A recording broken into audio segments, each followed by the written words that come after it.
जी, आज मैं बनाने जा रहा हूँ फ़िश का सालन बहुत ही आसान तरीके से और बहुत ही मज़ेदार आज की रेसिपी आपसे शेयर करूँगा। एक मर्तबा ज़रूर आपने ये मछली का सालन जो रेसिपी आपको देने जा रहा हूँ, ये आप ज़रूर बनाइएगा, अपने बच्चों के लिए बनाइएगा। इसके बहुत फ़वाइद हैं। मछली दिल को सेहतमंद रखती है, इसका बाकायदा इस्तेमाल ज़हनी तनाव को दूर करता है। मछली खाने से आपकी हड्डियाँ मज़बूत होती हैं, जिस्म में खून की रवानी को बेहतर करती है, इंसान के दिमाग के खुलियों को टूट-फूट से बचाती है। मछली शुगर के और ब्लड प्रेशर के लिए एक ख़ास तोहफ़ा है। इसमें ओमेगा 3 बड़ी मिकदार में पाया जाता है। ये आप ज़रूर बनाया करें। आज की रेसिपी बहुत ख़ास होने जा रही है। एक मर्तबा सिर्फ आपने अपने घर में बनानी है। आपने कहना है कि वाकई दादा तारक भाई ने कोई रेसिपी दी है। बिस्मिल्लाहिर्रहमानिर्रहीम। लाखों करोड़ों अरबों दुरूदो सलाम आप सल्लल्लाहु अलैहि वसल्लम पर और आपकी आल पार। अल्लाह ताला आपको खुश रखे। मैं हूं तारिक जावेद, आप देख रहे हैं दादा तारिक रेसिपी। आज जो रेसिपी आपके साथ शेयर करूंगा वो हम फ़िश का सालन बनाएंगे।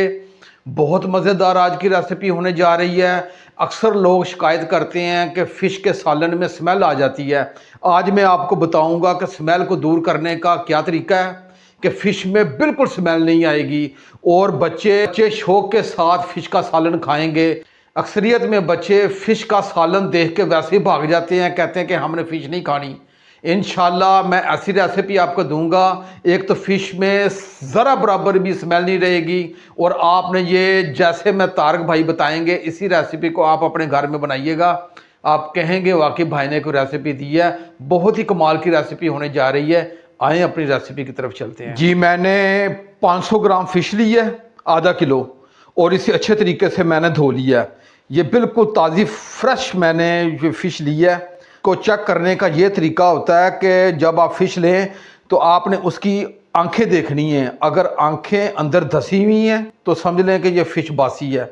अगर आंखें बाहर हैं और ब्लड भी ताज़ा है तो समझ लें फ़िश ताज़ी है। ये सबसे बेहतर तरीका है चेक करने का। फ़िश मैंने ताज़ी फ़िश ली है, इसे मैंने अच्छी तरीके से धो लिया है। अब इसमें ख़ास किस्म की थोड़ी सी पानी होता है इसका, जो स्मेल पैदा कर देता है। यही पानी जब वो मसाले में जाता है, शोरबे में जाता है, तो वो एक स्मेल सी पैदा कर देता है। हमने सबसे पहले इसकी स्मेल, इसका पानी जो निकालना है वो मैं आपको तरीका बताता हूँ। मैंने इसे 3 से 4 मरतबा अच्छे तरीके से धो लिया। अब मैंने हाफ़ टी स्पून से कम ये मैंने नमक लिया है, हाफ़ टी स्पून से कम मैंने ये सुरख मिर्च ली है और हाफ़ टी स्पून से कम मैंने ये हल्दी ली है। ये इनके ऊपर लगा देंगे हम। और 2 टेबल स्पून मैंने ये नींबू लिया है, ये भी साथ इसके ऊपर डाल देंगे। ये लें जी।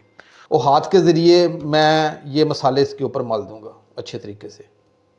जी, मैंने हाथों की मदद से नमक, मिर्च और हल्दी और नींबू को अच्छे तरीके से इसके ऊपर मैरिनेशन कर दी है इसकी। ये मेरे तरीके से आप जो फ़िश बनाएं, फ़िश के सालन में कभी भी स्मेल नहीं आएगी इंशाल्लाह। जी, मैंने अच्छी तरीके से सारी चीज़ों को कोट कर दिया। अब मैं आधे घंटे के लिए इसी तरह इसे रखूँगा और आधा घंटा रखने से इसका जो अंदर का जो वो एक स्मेल वाला पानी है वो बाहर आ जाएगा और इसमें एक अच्छी सी खुशबू पैदा हो जाएगी। आप आधे घंटे के बाद मिलते हैं। जी, फ़िश को रखे हुए मुझे आधा घंटा हो गया है। अब ये देखिएगा कि मैंने इसके ऊपर जो सारे मसालों की कोटिंग की थी, ये पानी सा ना एक साइड पे ये निकल आया। मैंने इसके प्लेट के नीचे कोई चीज़ रख दी है, हल्की सी उठा के रखी है ताकि इसका पानी ये नुचड़ जाए। अब इसका जो स्मेल वाला पानी था, जो मज़ीद इसके अंदर था जड़ों से, वो निकाल के इसने बाहर निकाल। अब ये फ़िश को उठा के हम दूसरी प्लेट में रख देंगे और ये प्लेट को अलग रख कर देंगे। ये ऐसा तरीका है कि आप मेरे तरीके से एक मरतबा ये फ़िश का सालन बनाएं। आप कहेंगे कि वाकई भाई तारक ने कोई रेसिपी बताई है, कभी भी सालन में स्मेल नहीं रहेगी। आप इस तरह फ़िश बनाएं, ये भाई तारक की गारंटी है इंशाल्लाह अल्लाह के हुक्म से। अब मैं इस फ़िश को आधे घंटे के लिए रख दिया था। अब इसे निकाल के अलग करता हूँ, इस प्लेट को अलग कर दूँगा मैं। जी, मैंने अपनी फ़िश को एक अलग प्लेट में निकाल लिया है। अब हम इसे थोड़ी सी तलाई करेंगे और तलाई के बाद मसाला बनाएंगे और इसका फ़िश का सालन बनाएंगे। आगे मैं बताता हूँ क्या करना। इसे एक तरफ रख देते हैं। जी, चूल्हे की फ्लेम को मैंने ऑन किया, ऊपर फ्राई पैन रख लिया है और 5 से 6 टेबल स्पून ये ऑयल के मैं डाल दूँगा। बिस्मिल्लाहिर्रहमानिर्रहीम। और इसे हम गर्म कर। इस वक्त गैस की शॉर्टिंग होती है तो मैं ये सिलेंडर पे आपको रेसिपी दे रहा हूँ, तो थोड़ी सी मुझे मुश्किल हो रही है। जी, चूल्हे की फ्लेम को हम मीडियम रखें। जी, ऑयल हमारा गर्म हो गया है। अब फ़िश इसमें डाल देंगे। बिस्मिल्लाहिर्रहमानिर्रहीम।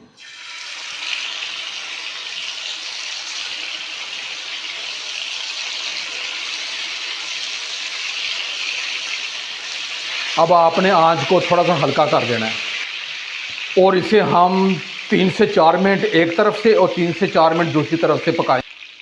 जी मुझे एक तरफ से पकाते हुए 3 से 4 मिनट हो गए हैं। अब आप पलटे के ज़रिए या किसी चिमटे के ज़रिए इसे बड़े ही एहतियात से आराम से इसने आपने ऐसे पलट देना है। ये देखिएगा आराम से ऐसे पलटते रहें। एक तरफ से फ्राई हो गई है, अब दूसरी तरफ से भी ये 3 से 4 मिनट हम फ्राई करेंगे। ये देखिएगा बहुत आसानी के साथ ये पलटे के ज़रिए ये आपने ऐसे उल्टा देनी है इसे।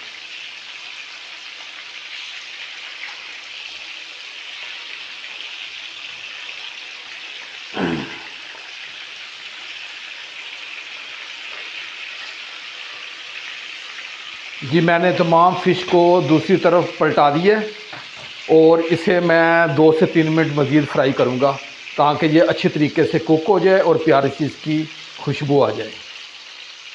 जी मुझे दूसरी साइड से पकाते हुए पूरे 3 मिनट हो गए हैं और ये बहुत ही अच्छी खुशबू भी आ रही है और अच्छी फ्राई भी हो गई है। अब इसे हम एहतियात के साथ नीचे उतार लेंगे और आगे उस मसाला तैयार करते हैं इसका। जी फ़िश हमारी बेहतरीन फ्राई हो गई है। अब इसे एक साइड पे रखते हैं। मैंने चूल्हे की फ्लेम को मीडियम आंच पे ऑन कर दिया और ऊपर कढ़ाई रख दी है और जो ऑयल फ्राई हमने किया था बचा हुआ था वही इसमें डाल दिया हमने। जी ऑयल हमारा गर्म हो गया है। अब हाफ़ टी स्पून मैं ये मेथी दाना है ये डालूँगा। सबसे पहला स्टेप आपने ज़रा गौर से आपने देखना है। बिस्मिल्लाह रहमान रहीम। और इसे थोड़ा सा कड़कड़ाएँगे हम। जी मैंने 1 मिनट इसे फ्राई कर लिया है और ये मेथी दाने को और हाफ़ टी स्पून से कम मैंने ये ज़ीरा और हाफ़ टी स्पून से कम मैंने ये अजवाइन लिए ये डाल देंगे। बिस्मिल्लाह रहमान। इससे 10 से 15 सेकंड के लिए हम फ्राई करेंगे। मैं ये अदरक लहसुन का पेस्ट है ये मैं डाल दूंगा इसमें। बिस्मिल्लाह। और इसे 2 से 3 मिनट में फ्राई करूंगा। जी मैंने 2 मिनट अदरक लहसुन को फ्राई कर लिया है। अब ये प्याज हैं 2 अदद ये बरीक काट लिए ये डाल देंगे इसमें। बिस्मिल्लाह रहमान। और इसे टीपिंग करेंगे हम। जी मैंने 2 से 3 मिनट प्याज़ों को फ्राई कर लिया है। अब ये टमाटर 1 अदद मैंने लिया ये डाल देंगे इसमें। जी मैंने टमाटरों को भी 1 से 2 मिनट फ्राई कर लिया है।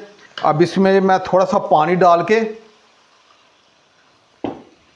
और 4 से 5 मिनट ढाँप के रखूँगा ताकि ये एक जान मसाला हो जाए। 4 से 5 मिनट के बाद मिलते हैं। जी मैंने 5 से 6 मिनट इसे ढाँप के रखा है। अब इसका ढक्कन उठा के ये देखिएगा इसका एक जान मसाला हो गया है। अब इसकी मैं 4 से 5 मिनट अच्छे तरीके से इसकी भुनाई करूँगा। ये जितनी इसकी अच्छी भुनाई करेंगे उतना ही इसका शोरबा बड़ा अच्छा बनेगा। अब हाफ़ टी स्पून मैंने ये नमक लिया है। नमक क्योंकि मैंने पहले भी डाला है आप अपने हिसाब से कम ज़्यादा रख सकते हैं। हाफ़ टी स्पून से कम मैंने ये खुशक धनिया लिया है। हाफ़ टी स्पून से कम मैंने ये हल्दी ली है क्योंकि हल्दी हमने पहले भी डाल दी है। और ये हाफ़ टी स्पून मैंने ये कसूरी मेथी ली है और हाफ़ टी स्पून से कम मैंने ये कश्मीरी लाल मिर्च ली है। कश्मीरी लाल मिर्च ये चीज़ें आप इसमें डाल देंगे। बिस्मिल्लाह। और इसे मज़ीद मैं 3 से 4 मिनट इसकी भुनाई करूँगा।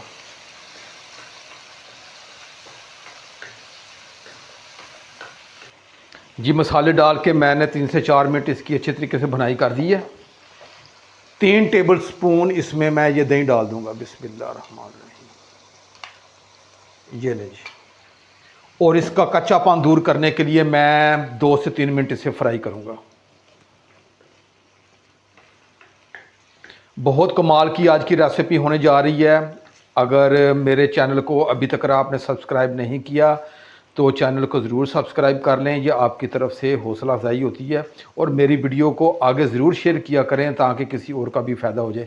अब मैं 2 से 3 मिनट इसे मसाले को और फ्राई करूँगा ताकि ये दही का जो कच्चापन है ये ख़त्म हो जाए और इसका टेस्ट उभर के आए।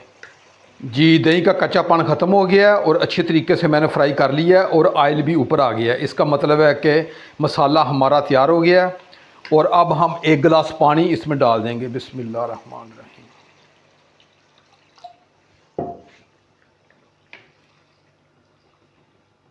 आंच आपने मीडियम रखनी है।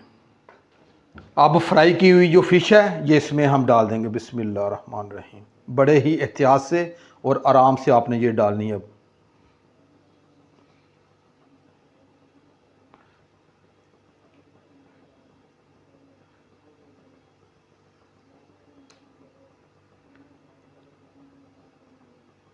जी फ़िश को इसमें मैंने डाल दिया है। अब मीडियम आंच रख के मैं इसे 5 मिनट इसे ढाँप के रखूँगा। आपने चम्मच नहीं डाल के इसे हिलाना। अगर हिलाना भी है तो आपने ये कढ़ाई को पकड़ के इस तरह गोल आपने घुमाना है, चम्मच नहीं आपने हिलाना, कढ़ाई को पकड़ के ऐसे गोल घुमाना है। अब इसे मैं मीडियम टू लो आंच पे इसे ढाँप के ये तकरीबन मैं 5 मिनट के लिए रखूँगा ताकि इसका मुकम्मल इसकी यखनी और इसका जूस इस शोरबे के अंदर दाखिल हो जाए और ये शोरबा एक ताकतवर एक जानदार शोरबा बन जाए। जी मुझे ढाँप के पकाते हुए 5 मिनट हो गए हैं। अब इसका ढक्कन उठा के देखते हैं। जी ज़बरदस्त हमारी फ़िश तैयार हो रही है और आपने चम्मच नहीं इसके अंदर डालना। अगर आपने हिलाना भी है तो कढ़ाई को पकड़ें, ऐसे गोल घुमाएं। जी 5 मिनट तो हो गए हैं लेकिन मैं मज़ीद 2 मिनट इसे और पकाऊंगा ताकि मज़ीद इसकी यखनी और जूस इस शोरबे के अंदर आ जाए और एक जानदार ये शोरबा बन जाए। इसे मैं मज़ीद 2 मिनट के लिए ढाँप के रखूँगा। जी मुझे 2 मिनट हो गए हैं। जी अब मैं चूल्हे की फ्लेम को ऑफ़ करूँगा। बिस्मिल्लाहिर्रहमानिर्रहीम। और इसे मैं ढाँप के रखूँगा 5 से 6 मिनट। चूल्हे को ऑफ़ करके ढाँप के रखे हुए 5 मिनट हो गए हैं। वो ये देखिएगा कैसा ज़बरदस्त इसकी रौनक ऊपर आई है और ये कमाल का सालन। और ये देखिएगा कैसा ये हल्का सा जो इसका जूस या रोगन है, ये देखें ताकतवर एक जानदार शोरबा ये बन के तैयार है। अब आखिर में क्या करना है, हमने ये 2 हरी मिर्चें हैं ये इसी तरह ही इसमें ये डाल देंगे और इसका फ्लेवर भी आता रहेगा।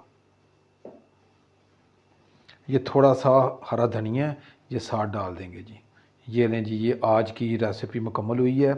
इसके बहुत फ़वाइद हैं। ये मछली दिल को सेहतमंद बनाती है, हाफ़ज़ा बेहतर बनाती है। इसका बाकायदा इस्तेमाल ज़हनी तनाव को दूर करता है। मछली खाने से आपकी हड्डियाँ मजबूत होती हैं, जिसम में खून की रवानी को बेहतर करती है मछली।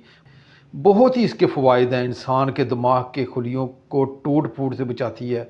मछली शुगर के लिए बहुत ही फ़ायदेमंद है। इसमें ओमेगा 3 बड़ी मिकदार में पाया जाता है क्योंकि मछली में प्रोटीन और विटामिन डी बहुत मिकदार में पाया जाता है। इसके बहुत फ़वाइद हैं। ये आप भी खाएं, अपने बच्चों के लिए बना के दें और शोरबे वाली बना के दें, क्योंकि जब इसे हम शोरबे में बनाते हैं तो इसका मुकम्मल अर्क इस शोरबे में आ जाता है। अब अपने भाई तारिक को इजाज़त दें। इंशाल्लाह मैं आपके लिए एक नई रेसिपी के साथ हाज़िर हूँगा। अपना बहुत ख्याल रखिएगा। अल्लाह हाफिज़।